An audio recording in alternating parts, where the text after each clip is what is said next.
जय श्री श्याम, नमस्कार, हर हर महादेव। स्वागत है आपका आपके खुद के YouTube चैनल पर जिसका नाम है चाचा के फैक्ट्स। मेरा नाम नितिन है और आज ये जो मैं आपको कहानी सुनाने वाला हूँ ये दिल्ली से आई है।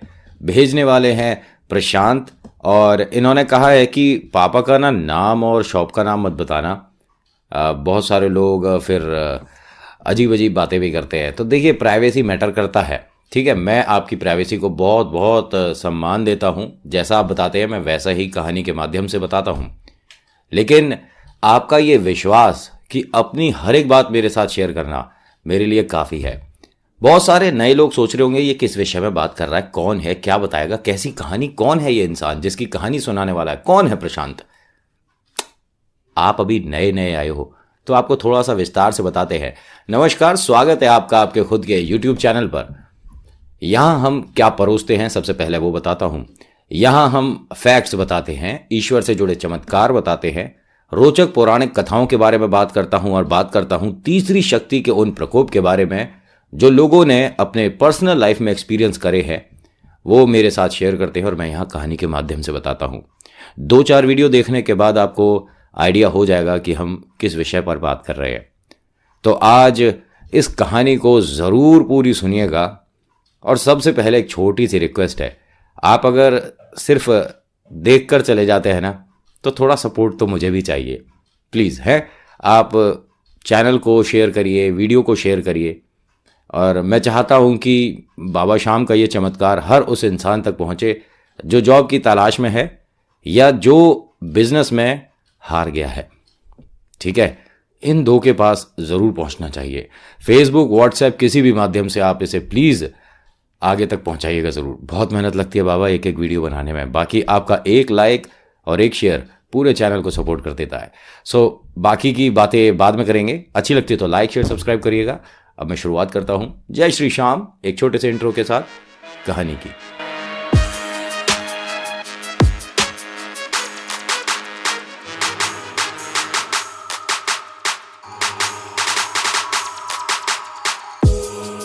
आज की कहानी जैसे मैंने आपको बताया कि मुझे प्रशांत ने भेजी है, लेकिन है किसकी? प्रशांत की कहानी है ना, प्रशांत के द्वारा आई है।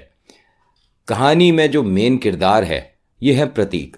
आओ इनके परिवार से आपको मिलवाता हूं। प्रतीक अपने माता पिता, अपनी धर्मपत्नी और 3 बच्चों के साथ एक किराए के मकान में रहता है जिसका किराया समय पर चला जाता है। ऐसी कोई समस्या नहीं है कि किराया नहीं जुटा पा रहा। क्यों? ऐसा नहीं इनके पास बहुत सारा धन है, संपत्ति है। ऐसा होता तो किराए के मकान में क्यों होते। इनके जो पिताजी हैं ये सरकारी विभाग से रिटायर हैं और उन्हीं की इस पेंशन से घर गुजारा होता है, ठीक है। लेकिन ऐसा नहीं कि ये काम नहीं करना चाहता, ये नाकारा नहीं है और ये लाचार भी नहीं है। दोनों बातें ज़रा ध्यान से सुनिएगा। कई बार कोशिश करी है इसने और 3 बार तो अभी जो हाल ही में ये हारा है उसकी वजह से ये धीरे धीरे अब टूट रहा है। घर वालों के सामने रो पड़ा है ये, अपने बच्चों से छुपकर अपने माँ और पिता के सामने, अपनी धर्मपत्नी के सामने रो चुका है कि हर एक इंसान कुछ ना कुछ कर रहा है ज़िंदगी में और कामयाब हो रहा है। मैं कुछ नहीं कर पा रहा और मेरे को ऐसा लगता है कि मेरे बस की ही कोई बात नहीं है। उसके पिताजी ने कहा कि ऐसा नहीं कहते, जो अपने आप से हार गया फिर उसकी सहायता तो ईश्वर भी नहीं करता। कभी भी अपने आप को किसी से कम मत समझो। जो तुम्हें आता है उसे मन से करो। किसी और नए काम को ट्राई करने से अच्छा है जो तुम जानते हो उसे बेहतर करो। तो उसने कहा, पिताजी ये सब बातें ना सुनने में और कहने में बड़ी अच्छी लगती है, लेकिन असल ज़िंदगी में मैं 1 रुपया नहीं कमा रहा और तो और मैंने करीब 60,000 रुपये का नुकसान भी कर दिया है। उसके पिताजी ने कहा, कोई बात नहीं, जब तक हम कोशिश नहीं करेंगे तो जीत हार तो बात की बात है। कोशिश करते रहना चाहिए। तूने कोशिश करी, कोई बात नहीं, सफलता कभी मिलती है कभी नहीं मिलती। अब इतनी पॉजिटिव एनर्जी होने के बाद भी घर में ये हारता जा रहा है। इसे कुछ नहीं समझ आ रहा कि क्या करूं। अगले दिन सुबह इनका कोई दरवाज़ा खटखटाता है। ये दरवाज़ा खोल कर देखता है तो पड़ोसी है और वो कुछ मिठाइयाँ लाया है इनके घर सभी को खिलाने और बताता है कि आज उसके घर में बच्चे का जन्मदिन है और शाम की दावत सबकी उसके घर है। बड़ा खुश होता है और कहता है कि आपकी बड़ी मौज है, आप पर ऊपर वाले का बहुत हाथ है। देखिए, आप दिन दुगनी रात चौगनी मेहनत भी करते हैं और कमाई भी हो रही है। तो उसने कहा कि हाँ भाई, इसमें कोई समस्या वाली बात नहीं है, मुझे ऐसा लगता है कि तुम अभी कोई काम नहीं करते, क्यों ना तुम मेरे साथ जुड़ जाओ। उसने कहा कि मैं जानता नहीं कि आप कहाँ काम करते हैं, क्या व्यापार है। तो उस आदमी ने बताया कि मैं कहीं काम नहीं करता, मेरा खुद का काम है, मैं एक ठेली लगाता हूँ जिस पर चाट पकौड़ी होती है और उससे अपना घर खर्चा चल जाता है।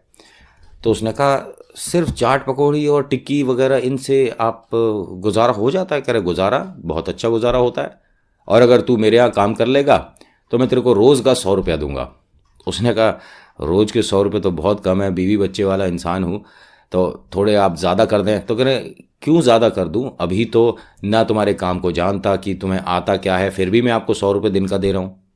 उसने कहा नहीं, मैं खाना वास्तव में बहुत अच्छा बनाता हूँ, कभी आप मेरे हाथों का खाना खाकर देखिए। तो वो आदमी कहता है कि देख भाई, मेरी ठेली पर टिक्की, गोलगप्पे, पाव भाजी वगैरह होती है, इसमें से तुझे कुछ आता है बनाना? उसने कहा पाव भाजी मैं बहुत बेहतरीन बना सकता हूँ, मतलब आपकी भाजी से मेरी भाजी अच्छी होगी, आप लिखवा लो। ये बात उसे बुरी लग गई। उसने कहा कि अगर इतनी ही अच्छी बनाता है तो अपनी रेडी, अपनी ठेली अलग डाल, मेरे यहाँ काम पर क्यों आता है? उसने हाथ जोड़े और कहा कि मुझसे गलती हो गई, मैंने तो बस ये बताया था कि हाँ मैं अच्छी बनानी जानता हूँ, आप बस मुझे काम पर रख लो और मैं काम सीख जाऊँगा, जल्दी सीख जाऊँगा, मुझे बहुत ज़रूरत है। तो उसने कहा कि चल ठीक है, लेकिन मैं 100 रुपये से ज़्यादा नहीं दूंगा। घर वालों ने भी इस काम में उसका साथ दिया, उसके इस फैसले में उसका साथ दिया, और अगले दिन से वो काम पर चला गया। ठेली पर खड़ा होता है, वो पाव भाजी वगैरह जो बनाते हैं सर्व करता है, इधर उधर जो भी लोग आते हैं उन्हें देने जाता है। कभी कभी कुछ शाम को गाड़ियाँ आ जाती हैं तो गाड़ी तक पहुँचाने का भी काम इसी का है। हाँ बाकी लोग भी हैं, मतलब उसकी जो रेडी है, उसकी जो ठेली है अच्छी चलती हुई है, ठीक है, और काफ़ी रश रहता है और काफ़ी स्वाद भी बनाता है, ऐसा नहीं है कि ख़राब बनाता है। ये एक गाड़ी में एक को पाव भाजी की प्लेट पहुंचाने जाता है, तो ऐसे ही मन में कुछ सवाल आ जाते हैं, किसी के किसी से भी पूछ लेने वाले। तो ये पूछ लेता है क्योंकि ये उदास है, हर तरफ से हारा हुआ है, तो कहीं ना कहीं से कोई उम्मीद की किरण कुछ भी दिख जाए ना तो क्या बुराई है। तो डैशबोर्ड पे खाटू श्याम बाबा की एक प्यारी सी मूर्ति रखी हुई थी। तो ये क्या कहता है उस गाड़ी वाले से कि आप बुरा ना माने तो एक सवाल करूं? उन्होंने कहा हाँ हाँ पूछो। ये जैसे सब लोग गाड़ी में भगवान की तस्वीर लगाते हैं, भगवान की मूर्ति लगाते हैं, प्रतिमा लगाते हैं, आपने ये कौन है, क्यों है? उसने कहा ये बाबा श्याम हैं। और पागल तू सच में नहीं जानता इन्हें? उसने कहा नहीं, मैं माफ़ी चाहूँगा, हो सकता है कि आपके देवता हों, मैं नहीं जानता। उन्होंने कहा ये सिर्फ मेरे देवता नहीं है, ये सभी के हैं, और एक काम कर, इनसे तू अभी कुछ मांग और देख झटपट मिलता है। उसने कहा ऐसा भी नहीं होता, मतलब ईश्वर इतनी जल्दी किसी की नहीं सुनते, और मेरे जैसे की तो बिल्कुल नहीं सुनते कि जिसकी किस्मत इतनी ख़राब हो। मैंने 2-3 बार व्यापार करने की कोशिश करी बाबूजी, मैं हर तरफ से हार गया। तो उन्होंने कहा फिर तो तेरी ज़रूर सुनेंगे, क्योंकि बाबा शाम को हर वो जानता है जो कहीं ना कहीं कभी ना कभी हार रहा होता है। तू एक बार मेरे कहने से, मैं पाव भाजी के पैसे डबल दूंगा, ठीक है, मेरे कहने से तू इनसे मांग ले। उसने कहा आप इतना जोर देते हो, तो हाथ जोड़कर बोलता है कि बाबा जी मेरी भी ऐसी रेडी करवा दो, मैं जिनके यहाँ काम करता हूँ ऐसी एक रेडी मेरी भी हो, मैं भी अच्छे से बनाऊँ, क्योंकि मुझे काफ़ी अच्छा खाना बनाना आता है, लेकिन ये मुझे बनाने नहीं देंगे। मेरा बस यही काम दिया है मुझे कि मैं आप तक इस प्लेट को लाऊं, जबकि मैं अच्छा खाना बनाना जानता हूं। तो उन्होंने कहा देख तूने बाबूजी से कह दिया ना। तो वो गाड़ी वाला बोलता है देख तूने बाबा से कह दिया, अब जल्दी परिवर्तन आएगा तेरी लाइफ में। उसने कहा ठीक है, आपने जैसा कहा वो मैंने किया। वैसे ऐसा होता नहीं है, आप बड़े लोग हो, कुछ भी कह सकते हो, ऐसा होता नहीं है बाबूजी। उसने कहा देख लियो, और ये बहुत तेज़ काम हो जाता है, यहाँ तेरे को दिन महीने साल वगैरह कुछ नहीं लगेंगे, तू खुद बताएगा मुझे, और हो सकता है कि कल ही बता दे, मैं कल भी आऊँगा, बताइए मुझे अगर कुछ परिवर्तन आया तो। उसने कहा जी ठीक है, जब आप इतने विश्वास से बोल रहे हो तो क्या पता कोई परिवर्तन आ जाए। अब यहाँ ठेली पर से जब सारे काम हो गए, घर जाने का वक्त हुआ, इसे उस दिन का 100 रुपया मिला। घर पहुँचता है, देखता है कि घर पर चाय बिस्किट चल रहे हैं, सब लोग बैठे हैं, चाय पी रहे हैं, बिस्कुट खाए जा रहे हैं, समोसे आ रहे हैं। मतलब इसने ध्यान से देखा तो इसे पहले तो लगा कि शायद वो पड़ोस में जिनका जन्मदिन है उन्होंने ही, लेकिन ऐसा था नहीं, इनके घर इनका कोई रिश्तेदार आया हुआ था। इसने पूछा बड़े अचरज से कि कौन है, मैं पहचाना नहीं। तो इसके पिताजी ने बताया कि ये मेरे चचेरे भाई का छोटा वाला बेटा है, और हमारी जो गांव में एक प्रॉपर्टी थी हम सभी भाइयों की, उसमें से कुछ हिस्सा तेरे नाम का भी निकला है, तो वो तेरे पैसे देने आया है। तो उसने कहा मेरे हिस्से का मतलब समझा नहीं। उन्होंने कहा तुझे समझने की क्या ज़रूरत है, अरे वहाँ पर अब कोई प्लॉट बना रहा है, कोई अपार्टमेंट बना रहा है, कुछ भी कर रहा है, तो ये हिस्सा इतना पैसा तुम्हारा बनता है, वो देने आया है। तो उसने धीरे से पूछा धर्मपत्नी से कि कितना है, कितना पैसा है। तो वो हंस के बोलती है 2 लाख रुपए है। बहुत खुश होता है कि ये क्या हुआ, कहीं ऐसा तो नहीं कि वो जो गाड़ी में मैंने जिनसे, खैर इतनी जल्दी नहीं होता काम। अब वो सभी से अपना जयराम जी की करके चलने लगते हैं, पैसे दिए, लेकिन जब वो जाते हैं तो वो अपना बटुआ गलती से वहाँ मेज पर भूल जाते हैं। घर वाले बोलते हैं फटाफट से इससे कि भैया जाओ, उनका बटुआ रह गया, अभी वो ज़्यादा दूर नहीं गए होंगे। वो बटुआ जैसे ही उठाता है तो वो खुल जाता है, कुछ सिक्के वगैरह गिरते हैं, तो वापस सिक्के रख रहा होता है, तो उसमें बाबा श्याम की एक तस्वीर है। देखकर बोलता है कि ये क्या हो रहा है, मतलब इसमें भी तस्वीर है, यानी ये भी जानता है इनको। अब ये भागा भागा जाता है, वो चौराहे तक गए होते हैं, इसके जो रिश्तेदार हैं उन्हें उनका वॉलेट, उनका पर्स लौटाता है और उनसे कहता है कि अगर आप बुरा ना माने तो आपसे एक छोटी सी मेरी अर्जी है, रिक्वेस्ट है। तो उसने कहा मैं आपके पैसे दे आया। कह रहे पैसे वाली तो कोई बात ही नहीं है, आपके बटुए में एक तस्वीर है प्यारी सी, अगर आप चाहो, आपका देखो बुरा ना लगे तो आप वो मुझे दे सकते हो। तो उसने बटुआ खोला कि बाबा श्याम की तस्वीर कह रहा तू, अरे बिल्कुल ले। जैसे ही उसे दिया तो उसने कहा लेकिन आपके पास, कह रहा मेरे पास तो बहुत है, और बाबा की तस्वीर तो जब तेरा लगाव हो गया ना तो दिल में छप जाएगी, इसकी ज़रूरत ही नहीं होगी बटुए में और कहीं रखने की। वो कहता है ऐसी बात है, कह रहा बिल्कुल, और देख अब तेरी ज़िंदगी में कितने चमत्कार होने शुरू होंगे। बाबा को आज से पहले नहीं जानता था, कह रहा नहीं आज सुबह ही जाना हूँ और अभी तक चमत्कार देख भी चुका हूँ। अब उससे वो जयराम जी की कर कर आगे बढ़े तो एक फोटोकॉपी वाले के जाता है, बाबा श्याम की तस्वीर देता है और कहता है कि 10 कॉपियाँ निकाल दे भाई, ये जादूगर हैं और इनकी तस्वीर खोनी नहीं चाहिए, तू 10 कॉपी निकाल दे। उसने कहा बाबा श्याम की तस्वीर आप मुझे बोलते मैं वैसे ही दे देता आपको। अब वो उसकी दुकान में देखता है तो 2-4 जगह बाबा की तस्वीर लग रही है, कह रहा है कि मतलब ये हर जगह है, हर किसी के पास है और मेरी कभी नजर ही नहीं पड़ी, मतलब मेरे चारों तरफ हैं ये बाबा और मैं जानता ही नहीं हूं। बड़ा ही अजीब हिसाब किताब है भाई। अब वो वहाँ फोटोकॉपी वाले से बहुत सारी फ़ोटो बाबा की लेता है और उस पर लेमिनेशन कराता है, और जो उसके पास छोटी सी है ना जो बटुए में रखी थी उस पर भी लेमिनेशन कराता है। गंदी ना हो कहीं से भी, हमेशा ऐसी रहनी चाहिए, साफ़ सुथरी चमकती हुई। घर पर लाता है, सबको सारी बात बताता है और बताते बताते मंदिर में तस्वीर वो रख देता है। अब माता पिता भी पूछते हैं, धर्मपत्नी भी पूछती है, बच्चे भी पूछते हैं कौन है, क्या है, कहाँ से लाया तस्वीर, कौन से भगवान जी हैं, कौन से गुरु जी हैं। सब कुछ बताता है कि आज सुबह से चमत्कार होने शुरू हो गए हैं और ये मानो कि भगवान तक बात पहुंचाने के लिए आपको बस इनको बोलना है, और ये ऐसे जादूगर हैं, ये भगवान कम ये जादूगर ज़्यादा है। मेरी ज़िंदगी में एकदम से परिवर्तन लाए हैं, ये जादूगर से कम नहीं है। तो माँ थोड़ी सी गुस्सा हुई कि देख भाई यहाँ तंत्र विद्या वगैरह नहीं चलेगी, ये क्या बोल रहा है तू बार बार जादूगर। कहता माँ डरने की ज़रूरत नहीं है, मेरे को जितना पता पड़ा है ये कन्हैया ही हैं, काना हैं ये तुम्हारे बंसी वाले के पास ही बैठे और दोनों एक ही मान लो। उसने कहा हाँ फिर ठीक है। माँ को तसल्ली हुई कि काना है, बस नाम ही अलग है, चलो कोई बात नहीं। खाटू श्याम भी नाम अच्छा है वैसे। कहा हाँ लेकिन मूंछें बड़ी जोरदार है। अब वो बड़ा खुश होता है। बच्चे पूछते हैं कि पापा सच में ये मतलब जादूगर है, जो हम कहेंगे मान जाएंगे। उसने कहा अब मुझे खाना खा लेने दो और जो जिसको मांगना है इनसे मांग लेना, सच्ची में होता है वो काम। बहुत ज़्यादा खुश है ये, क्योंकि इसे अगले दिन एक ठेली किराए पर लेकर अपना व्यापार शुरू करना है। अब उस व्यापार से ये बाहर आ गया, क्योंकि बाबा ने अब इसका हाथ थामा है, कुछ ना कुछ तो कमाल बड़ा करके दिखाएगा। अब ये तो सो जाता है। तीनों बच्चे आते हैं, मंदिर का दरवाज़ा खोलते हैं, बाबा की तस्वीर बाहर निकाल लेते हैं और सामने रख कर बोलते हैं कल की स्कूल की छुट्टी करा दो, मुझे स्कूल नहीं जाना। फिर दूसरे बच्चे को दे देते हैं तस्वीर। वो कहता है कि हाँ अगर स्कूल खुलता है तो मेरी मैडम ना आए क्योंकि मैंने होमवर्क ही नहीं किया है। फिर तीसरा बच्चा तस्वीर ले लेता है। वो कहता है कि नहीं मैडम वगैरह सब बाद में, स्कूल 2-1 दिन को बंद करा दो, मैं तो कह रहा हूँ। क्योंकि जब तक हमारा होमवर्क पूरा नहीं होगा हमें डांट पड़ेगी।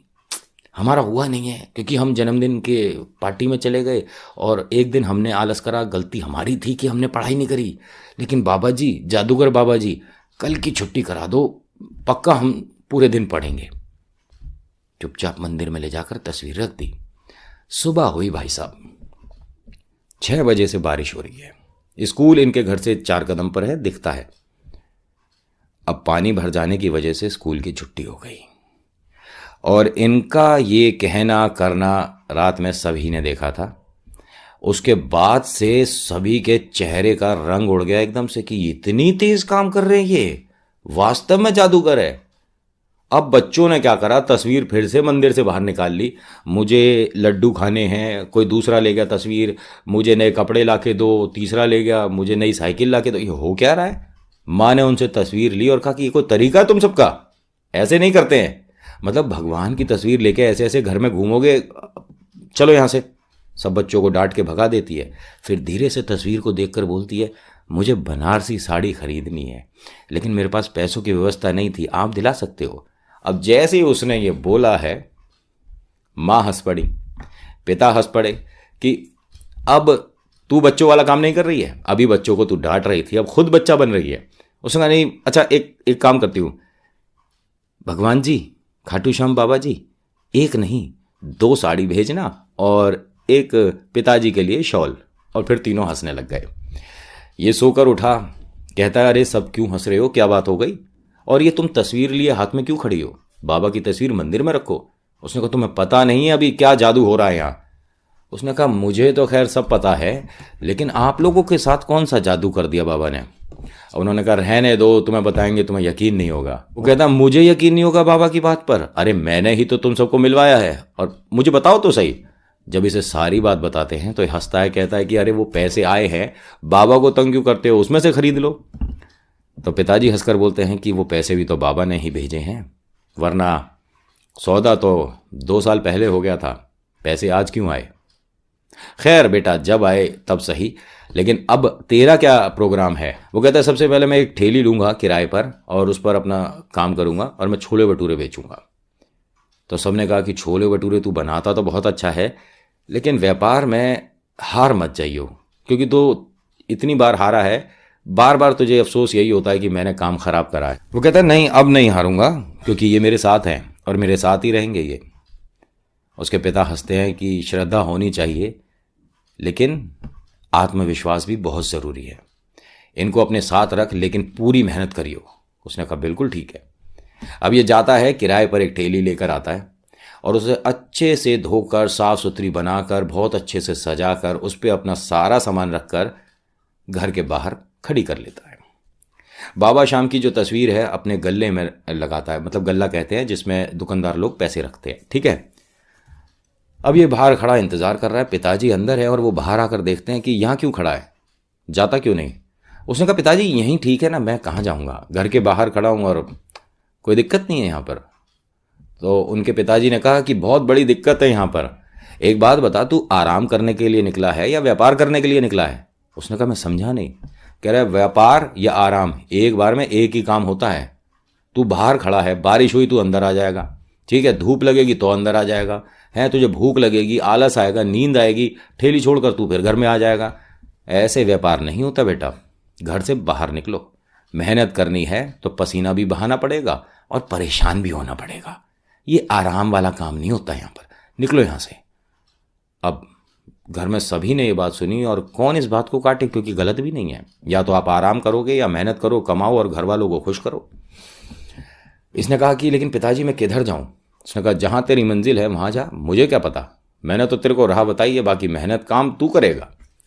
अब ये चल देता है, कभी 10 कदम चल के रुकता है, फिर 5 कदम रुक कर चलता है, फिर पीछे से पिताजी की आवाज़ आती है कि कम से कम 1 किलोमीटर दूर जा घर से, फिर उसके बाद सोचियो कि कहाँ खड़ा होना है, बार बार रुक कर मत देख पीछे। उसने कहा ठीक है, डांट क्यों रहे हो, जा रहा हूँ। अच्छा, यहाँ पर मेरी एक बात आप सभी से पूछनी है कि आपको वीडियो कैसी लग रही है? अच्छी लग रही है तो प्लीज़ लाइक शेयर सब्सक्राइब करिएगा, और कुछ कहना चाहते हैं तो कमेंट में अपना नाम अपनी जगह लिखकर पूछिएगा। लेकिन उससे पहले जय श्री श्याम लिखना ज़रूरी है। चैनल पर पहली बार आए हो तो सब्सक्राइब ज़रूर करना, बहुत मेहनत लगती है बाबा एक वीडियो बनाने में। अब आगे सुनते हैं। अब ये काफ़ी दूर जाने के बाद एक जगह रुक गया और बाबा की तस्वीर देखता है और पूछता है कि तुम ही बता दो कहाँ खड़ी करूँ ठेली, मुझे तो समझ आ नहीं रहा है, क्योंकि इतनी देर से मैं चले जा रहा हूँ, बीच में किसी ने मुझसे कुछ पूछा ही नहीं, कोई भाव नहीं पूछ रहा छोले भटूरे का, तो खाने की तो दूर की बात है। अरे कब शुरू करूँगा व्यापार, कब बना के दूंगा, कब पूछूंगा कि आपको भटूरे कैसे लगे, बाबा कुछ करो, चमत्कार करो ना। अब उसने कहा बाबा से, और पास ही में खड़े एक आदमी से कुछ पूछने लगा कि यहाँ पर मिठाई की दुकान कहाँ कहाँ है, कोई आगे स्कूल है या नहीं है। तभी वो थोड़ी सी ढलान पे खड़ी थी ठेली और वो चल दी। जैसे ही वो चल दी, उसके वो जो साथ में आदमी खड़ा था उसने आवाज़ दी कि भाई साहब ठेली पकड़ो, ये तो चल दी, तुम पत्थर नहीं लगाया था कि नीचे, भागो भागो। अब वो भागा भागा गया, उसने ठेली पकड़ी, अपना गला खोला, बाबा की तस्वीर देखकर बोलता है अरे मुझे बता दो ना कहाँ पर ठेली खड़ी करनी है, तुम्हें इतनी जल्दी थी, तुम अकेले ही ले जा रहे हो। बड़ा अजीब लगा इसे। फिर वो ठेली जहाँ तक पहुँची है उसके एक तरह से मान लीजिए जिस मोड़ तक ये पहुँची है उस मोड़ के बाद सब्जी मंडी है, सब्जी मंडी की तरफ नहीं लेके गया। ध्यान से सुनना अब यहाँ से कहानी। वहीं खड़ा हो गया कि अगर मैं उस तरफ जाऊँगा तो 2-4 रुपये किसी ना किसी को देने पड़ेंगे, मैं यहाँ ठीक हूँ।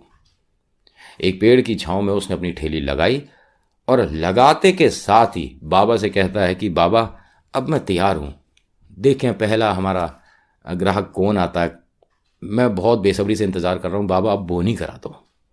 उसने ये बोला ही है, तभी एक महिला आती है और कहती हैं 2 प्लेट भटूरे पैक कर दो। बड़ा खुश होता है, बाबा की तस्वीर देखता है, सिर माथे लगाता है और कहता है कि अभी पैक करता हूँ। अब इसने भटूरे बनाने शुरू कर दिए, छोले वगैरह सब पैक करे, लेकिन वो जो लिफाफा था वो घर रह गया। अब ये पैक कैसे करेगा उसे। किस्मत को रो रहा है कि पहला ग्राहक और ये वापस चला जाएगा क्योंकि मैं भटूरे दे नहीं पाऊंगा। तभी वो महिला कहती है कि अरे किस चिंता में पड़ गए, मैंने कहा ना 2 प्लेट भटूरे पैक कर दो, फटाफट दो। भैया तुम तो पता नहीं क्या सोच रहे हो, तबीयत ठीक है। उसने कहा हाँ बहन जी तबीयत ठीक है, लेकिन एक छोटी सी समस्या है। उन्होंने कहा समस्या वगैरह कुछ नहीं, भटूरे अच्छे बन गए हैं, फटाफट से छोले पैक करो और ये खलते में डाल के दो। उसने ध्यान से सुना कि किस में क्या हुआ। कह पैकेट रखे तो हैं, ब्राउन से लिफाफे जो रखे हैं इसमें रख के दे दो। अब उसने अपनी ठेली में आगे झांक कर देखा कि ये ब्राउन लिफाफे कहाँ से आ गए, मैं तो लाया ही नहीं घर से, और मैं तो वो लाया था खरीद के, वो जो सस्ते वाले आते हैं जो अखबार के जो बन जाते हैं मतलब। वो कहता हाँ बहन जी अभी देता हूँ। उसमें से उसने आराम से तरीके से 2 ही लिफाफे निकाले, 2 प्लेट भटूरे पैक करे, उन्हें दिया, अपना पैसे लिए और वो बाबा के सामने रख दिए कि आज से हमेशा पहली बोनी तुम्हारी, उसके बाद का व्यापार मेरा। अब जैसे ही उसने वो पैसे वहाँ रखे हैं तभी एक आदमी आता है और कहता है कि अरे भाई साहब, वो आप जिन भाई साहब से बात कर रहे थे ना, ढलान पर जब आपकी ऐसे ऐसे ठेली चली गई थी, मैं अपने लिफाफे रखकर जरा किसी से बात कर रहा था और वो गलती से इस ठेली पर आ गए। उसने कहा आपकी इस गलती की वजह से मेरी बोनी हो गई, आप ये बेच रहे हैं क्या? उसने कहा हाँ मेरा काम है, मैं बेचता हूँ लिफाफे, आपको चाहिए तो ले लो। खड़े खड़े काम हो रहे हैं। अब ये चमत्कार नहीं है तो क्या है, छोटे छोटे हैं, आपको लगेंगे ये बहुत छोटे छोटे चमत्कार हैं, लेकिन किसी की लाइफ में बहुत बड़ा परिवर्तन है इन छोटे चमत्कारों की वजह से। अब इसने वो लिफाफे खरीदे और उस दिन बहुत दबा के बढ़िया वाला व्यापार हुआ, जो उम्मीद थी उससे अच्छा व्यापार हुआ इसका। वीडियो अच्छी लग रही है तो लाइक कौन करेगा? आप लोग करोगे। जय श्री श्याम। अब होता क्या है, ये घर आता है, सबको बताता है और सब लोग बहुत खुश होते हैं, माता पिता बहुत खुश हैं, ये बहुत खुश है और सबसे ज़्यादा खुश बच्चे हैं, क्योंकि अब तो हर दिन ये मानो कि कभी पेस्ट्री मिल रही है, कभी आइसक्रीम भी मिल जाती है और कभी कभी नए कपड़े भी मिल रहे हैं। ये ऐसा नहीं कि पहले दिन ही ये सब कुछ हो गया, और इस काम को करते करते इसे 1.25 साल के आसपास हो गया। 1-1.25 साल में इसने इतने पैसे जोड़ लिए, अब बंगले शंगले नहीं बन गए, ध्यान से सुनिएगा ठीक है। इसने इतने पैसे जोड़ लिए कि एक अपनी ठेली खुद की खरीद चुका है, ठेली पर 2 लड़के भी रख चुका है, घर में जिस मकान में ये किराए पर रहते थे उससे अब बड़े मकान पर हैं और अपना नहीं है, ध्यान से सुनिएगा। किराए पर है। यहाँ बनावटी कुछ नहीं सुनाता, वरना तो अभी बता दूं ये बंगले में चला गया, ये हो गया, वो हो गया, ये कुछ नहीं है। जो उनके साथ हुआ है, जब जब हुआ है, वही वही सुनाता हूँ। रात दिन मेहनत कर रहा है और बाबा से कई बार मिल चुका है, मतलब खाटू श्याम दरबार कई बार जा चुका है पूरे परिवार के साथ, कभी अकेले, कभी दोस्तों के साथ, कभी इसके घर वाले सब आपस में सब चले जाते हैं, मतलब सब रिलेटिव्स वगैरह मिलकर। तो बाबा से अब ये जुड़ चुका है और खाटू श्याम बाबा को इतना मानता है, इतना दिल से लगा रखा है कि ये मुझे कहीं से कहीं पहुंचाएंगे और मैंने इनका दामन नहीं छोड़ना।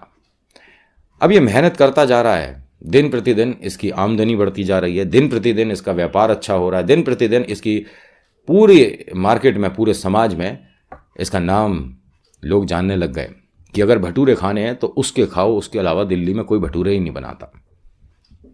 भाई साहब ये मान लीजिए कि अगर दिल्ली स्टेशन पर कोई उतरा है तो वो अगर पूछ ले, चाहे स्टेशन से ये 16 किलोमीटर दूर सही, भटूरे खाने उसके ही जाएगा। अब फिलहाल हल्का हल्का आपको आइडिया होगा कि किसकी कहानी सुना रहा हूं मैं, ठीक है। लेकिन देखिए, जब तक उनकी परमिशन नहीं, मैं यहां से नाम नहीं बोल सकता।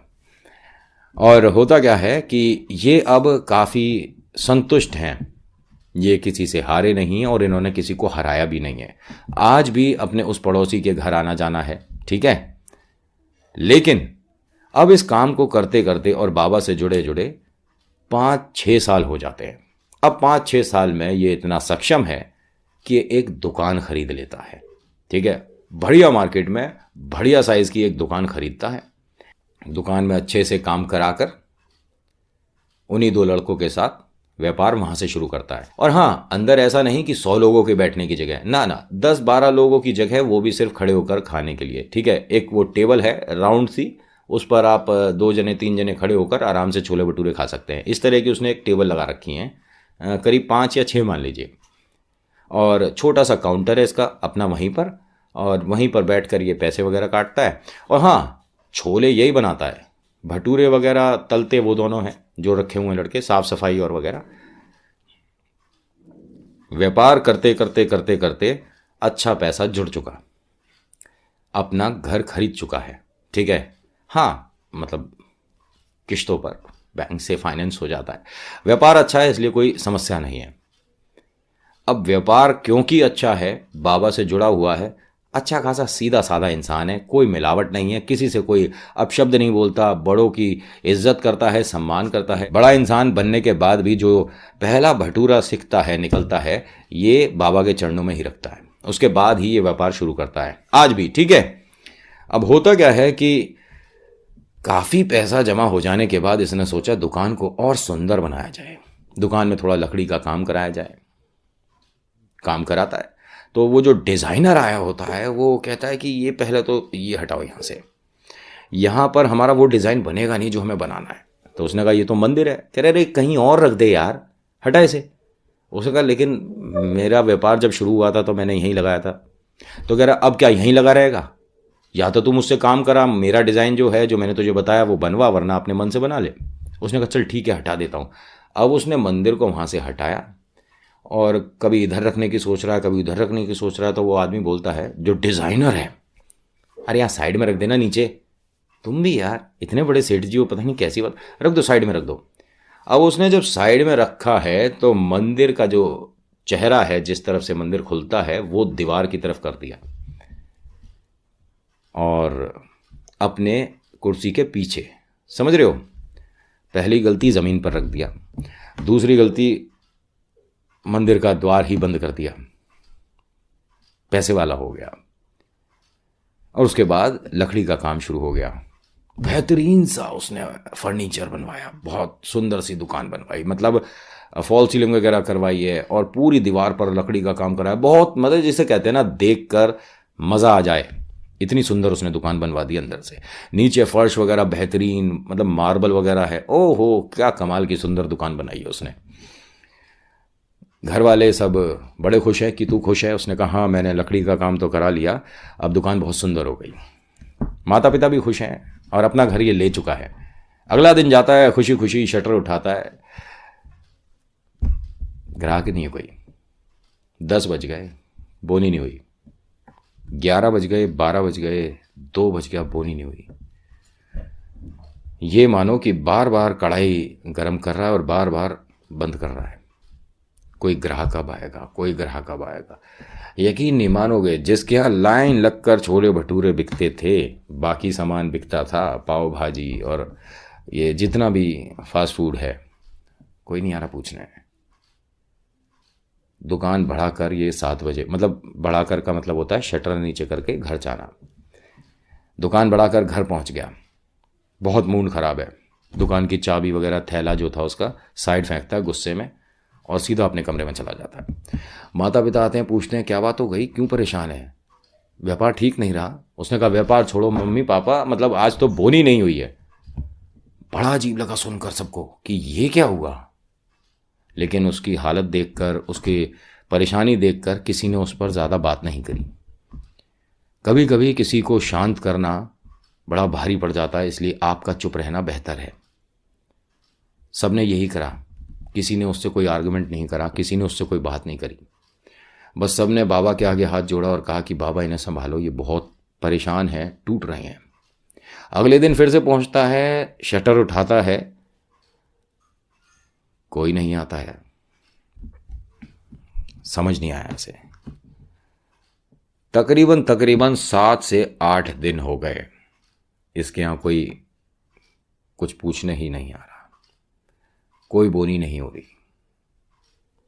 बड़ा परेशान हो चुका है। घर पहुंचता है, सारी बात बताता है, तो इसके पिताजी पूछते हैं कि तूने जो लकड़ी का काम कराया है, ऐसा तो नहीं कि कोई किसी भी चीज़ को तूने छेड़ा हो, जैसे शुरुआत करी है वो गलत कर दिया हो या मंदिर की दिशा बदल दी हो। उसने कहा मंदिर की दिशा कैसे बदलेगी, अभी तो हमने मंदिर लगाया ही नहीं है। इसके पिताजी ने पूछा मतलब मंदिर नहीं लगाया, मैं समझा नहीं। तो बाबा की तस्वीर और बाकी जो हमारे महादेव पार्वती मैया जो मंदिर था इतना प्यारा, वो गया कहाँ। उसने कहा वो तो हमने नीचे रख दिया क्योंकि वो डिजाइन में दिक्कत दे रहा था। उसके पिताजी ने कहा बहुत अच्छे, मतलब तूने मंदिर ज़मीन पर रख दिया और वो बंद करके साइड में कर दिया। उसने कहा हाँ पापा आप समझो, इतना महंगा मैंने काम कराया है, लकड़ी का फर्नीचर और इतनी महंगी महंगी टाइल लगवाई हैं, वो कोई अच्छा सा कभी मंदिर बनेगा ना, कभी बनवाऊंगा तब लगाऊंगा, अभी तो मैंने सब साइड कर दिया। उसके पिता ने कहा कि या तो वो जगह तू छोड़ दे अब, ठीक है, क्योंकि तेरे बस की नहीं है व्यापार करना। तू 2 पैसे वाला होने के बाद भगवान को अपनी जिंदगी से हटाकर सोचता है कि बहुत पैसे वाला हो जाएगा। किस बात का घमंड आ गया तेरे में। अरे तू जीरो था कल, ठीक है, और आज तुझे अगर शर्म आनी चाहिए। उसकी धर्मपत्नी ने भी यही बात बोली कि आपने ये बहुत गलत किया, जिन्होंने आपको यहां तक पहुंचाया अब आप उनका साथ छोड़ रहे हो, बहुत गलत कर रहे हो। इसने कहा फिर मैं क्या करूं, तुम सबके कहने का मतलब क्या है, मैं सारी लकड़ियां तुड़वा दूं, उखड़वा दूं, क्या करूं बताओ। तो मां ने कहा कि इतना परेशान होने की जरूरत नहीं है, जो जहां थे उनको वहां रहने दे, ऐसे छेड़ा नहीं करते, ऐसे परेशान नहीं किया करते। तुझे कोई तेरे घर से बाहर कर दे कैसा लगेगा तुझे, और फिर तेरे से मदद की उम्मीद मांगे, तू करेगा मदद। उसने कहा मैं क्यों करूंगा। तो पिता ने कहा कि फिर वो क्यों करेंगे, अपने आप कर ले जो करना है तेरे को, 7 दिन हो गए कर ली मदद, कल और करके देख ले। अब इसे बड़ा अजीब लगा कि हो क्या रहा है। उसने कहा ठीक है, मैं आप लोगों की इस बात को झूठ साबित करूंगा, कल बोनी जरूर होगी और व्यापार अच्छा होगा। उसके पिता ने कहा ठीक है कर ले, अपने मन की कर। बाबा को अपनी जिंदगी से हटाकर सोचते हैं कि बहुत बड़ा काम किया है इन्होंने। अगला दिन होता है भाई साहब, और इसकी उस दिन भी कोई बोनी नहीं हुई। अब ये उस समय घर रोता हुआ पहुंचा है। अब होता क्या है, जब ये हार गया तो घर पर इसके पिताजी बोलते हैं कि इतने परेशान होने की ज़रूरत नहीं है, अगर आपके 100 रुपये जमा होने में 99 हो गए और उसके बाद आप नहीं कर पा रहे तो फिर से 0 से शुरू करो। तो उसने बोला मैं समझा नहीं पिताजी। उन्होंने कहा 0 से शुरू कर, दोबारा जैसा पहले करता था उसी मन से, उसी हिम्मत से, उसी जोश और जुनून से वैसे ही काम कर जैसे तूने पहले दिन किया था। उसने कहा पहले दिन तो मैंने ठेली लगाई थी। तो उसके पिताजी ने कहा ठेली है कहाँ, घर के आंगन में ही तो खड़ी है। उसने कहा मैं दुकान का मालिक हूं पापा, आप कैसी बात कर रहे हो। तो कहना मालिक है तो शर्म आ रही है, जहां से शुरू हुआ था वहां पर काम करने में। उसने कहा शर्म की क्या बात है, लेकिन आप समझो इतने दिन से बोनी ही नहीं हुई है। उसके पिता ने कहा एक बार मेरे कहने से ये काम करके देख ले। उसने कहा ठीक है। अगले दिन सुबह सुबह ठेली को अच्छे से साफ करता है, पानी से बहुत प्यारी से उसे सजाता है और गले में बाबा शाम की वही तस्वीर लगाता है। ठेली जैसे ही दुकान पहुंचती है, सब लोग पूछते हैं कि ये क्या है। बस मेरे पिताजी का हुक्म है, वो कर रहा हूँ। सब लोग हंसते हैं, मुस्कुराते हैं कि होगी इनकी कोई बात, लेकिन अभी किसी को नहीं पता कि ये इसका एक, ये मान लीजिए, उम्मीद की आखिरी किरण है जो पिता ने कहा है एक ये बात। अब ये बहुत ज़्यादा इंतज़ार कर रहा है अपने पहले उस ग्राहक का, शायद कोई कमाल हो जाए, शायद कोई चमत्कार हो जाए। कोई नहीं आता। तभी थोड़ी देर बाद तकरीबन 1:30-2 बजे एक ग्राहक आता है और वो 5 भटूरे की प्लेट का ऑर्डर देता है। ये बहुत खुश होता है। यहाँ भूल गया ये कि अभी आगे जो तू बोलने वाला है उसका मतलब क्या बनेगा। ये बहुत खुश होकर उस आदमी से बोलता है कि भाई साहब कमाल हो गया, आप हमारे लकी कस्टमर हैं। उसने कहा मैं समझा नहीं, मैं आपका लकी कस्टमर कैसे, और आप दुकान छोड़कर बाहर ठेली क्यों लगा रहे हो। कह रहे वो सारी बातें तो बाद की हैं, लेकिन आपको एक बात बता दूं कि मैं आज आपको फ्री में भटूरे खिलाऊंगा, ये 5 प्लेट के पैसे मैं आपसे लूंगा ही नहीं। आपको ध्यान है ना कि पहला भटूरे का भोग किन को लगता था और पहले ग्राहक से जो बोनी होती है कहाँ जाती थी। दोनों ही बातें ये भूल गया, बाबा को याद ही नहीं कर रहा ये। उस आदमी का एकदम परिवर्तन देखिए। उसने कहा आप मुझे क्या समझ रहे हो, मैं भिखारी हूं, मैं आपसे मांगने आया था क्या, ये बोलकर आप मेरा अपमान कर रहे हो। भाई साहब रखो अपने भटूरे अपने पास, मैं कहीं और से खा लूंगा, पैसे अच्छे हैं, समस्या नहीं है मुझे पैसों की, फ्री में खिलाएंगे। और उसने इससे भटूरा चखा भी नहीं, बोनी नहीं हुई, उदास हो गया, बहुत परेशान कि ये क्या हुआ। तभी इसे एकाएक ध्यान आता है कि ये गलती पता है क्यों हुई है, क्योंकि मैंने बाबा से जो वादा किया हुआ है वो पूरा नहीं करा। दोबारा अपने उस छोटे से गल्ले को खोल कर कहता है बाबा मेरे से गलती हो गई, मैं दोबारा ये काम नहीं करूँगा, सच में मैं भूल गया था और आपने मुझे सही तरीके से याद दिलाया है। सच में आज के बाद मैं ये गलती कभी नहीं दोहराऊंगा बाबा, अब मेरा हाथ मत छोड़ना, मैं बहुत परेशान हो रहा हूँ, टूटता जा रहा हूँ। और हर कोई जानता है हारे के सहारे बाबा श्याम हमारे। अब होता क्या है, तभी ये जब बाबा से बात कर ही रहा था तभी एक आदमी आता है, बोलता है कि अगर आपकी बाबा श्याम से बात हो गई हो तो हमारी भी सुन लो। उसने कहा अच्छा आप जानते हो। कह रहे जानते नहीं, हम इन्हीं से जीते हैं, इनके अलावा हमारा भी कोई नहीं है। एक छोटा सा ऑर्डर है, हमारी बिटिया की शादी है, करीब 1500 या 2000 लोग आएंगे, छोले भटूरे चाहिए, बना लोगे। उसने कहा जी बाबूजी बिल्कुल, आप कैसी बात कर रहे हैं, बिल्कुल बनाएंगे। पहला ऑर्डर, वो एडवांस भी दे जाता है।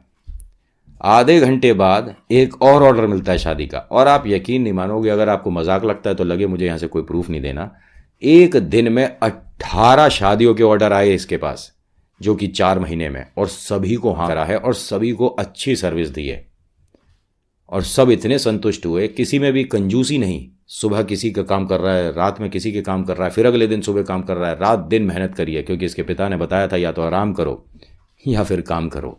तो इसने बहुत मेहनत करी और बहुत काम किया। बस उसके बाद से आज तक ये उस दुकान को काफ़ी सुंदर और बड़ी बना चुका है। आसपास की 2 दुकान और ख़रीद चुका है। पहले 10 लोग बैठते थे, खड़े होकर खाते थे, मतलब अब तकरीबन 50-60 बैठ जाते हैं आराम से, एसी वगैरह लगा के। लेकिन खुद ठेली बाहर ही लगाता है, दुकान में अंदर नहीं। जब अंदर गया है उसके बाद व्यापार आप भी जानते हैं कि कहाँ पहुँच गया था। तो अब इसके मन में ये है कि मैं और बाबा यहीं पर ठीक हैं, बाकी घर परिवार सुरक्षित और खुश रहे। थोड़ा सा मैं आपको इनके बारे में बता देता हूँ। बहुत सारे लोग सोच रहे होंगे अब थोड़ा पैसे वाला हो गया होगा। मैं यहाँ से गाड़ी का नाम नहीं ले सकता, ठीक है। जो गाड़ी आप ये मानते हो ना कि अच्छी महंगी गाड़ी है, ठीक है, वैसी 4-5 है घर में। इसके जो 3 बच्चे हैं वो अच्छे स्कूल में हैं, दिल्ली के अच्छे स्कूल में, नाम यहाँ से नहीं बता सकता। और इसका घर दिल्ली के जो बहुत, जिसे आप कहते हो ना पॉश एरिया, जहाँ पर आपको हर घर के आगे गार्ड और लंबी लंबी गाड़ियाँ दिखती हैं, वहाँ 2 हैं घर इसके। वैसे हाँ भटूरे वाला है, ये छोले भटूरे बनाता है। अब मेरे ख्याल से हमने जब खाया था तो शायद 150 रुपये का प्लेट था या 200 रुपये का प्लेट था। फुर्सत नहीं है भाई साहब को। ये मानिए कि इनके जो छोले हैं ना जो बनते हैं वो ट्रक में आते हैं। इनसे बड़ा काम शायद दिल्ली में किसी का होगा। तो आज की कहानी में इतना ही। आज की कहानी आपको कैसी लगी मुझे बताइएगा ज़रूर। अच्छी लगी तो लाइक शेयर सब्सक्राइब करिएगा और कमेंट में लिखिएगा जय श्री श्याम, अपना नाम, अपना जगह, फिर अपना मैसेज। ठीक है, प्लीज़ मेरा एक छोटा सा रिक्वेस्ट है आपसे। और हाँ, सब्सक्राइब करने के बाद यार इस चैनल को आगे भी तो शेयर करो। आप लोग सपोर्ट नहीं करोगे तो मैं कहाँ जाऊँगा, कैसे सपोर्ट करूँगा? मतलब आप ही के बीच का बंदा हूँ, आप जानते हैं। नॉर्मल अपना हिसाब किताब, तो आप जब तक मुझे आगे नहीं पहुँचाएंगे तो मैं कैसे आगे बढ़ूंगा? मिलके बढ़ेंगे ना, अपना चैनल है खुद का सबका। So thank you so much for watching. This is Nitin. मुलाकात करूंगा आपसे एक अगली वीडियो में। जय श्री श्याम, हर हर महादेव, धन्यवाद।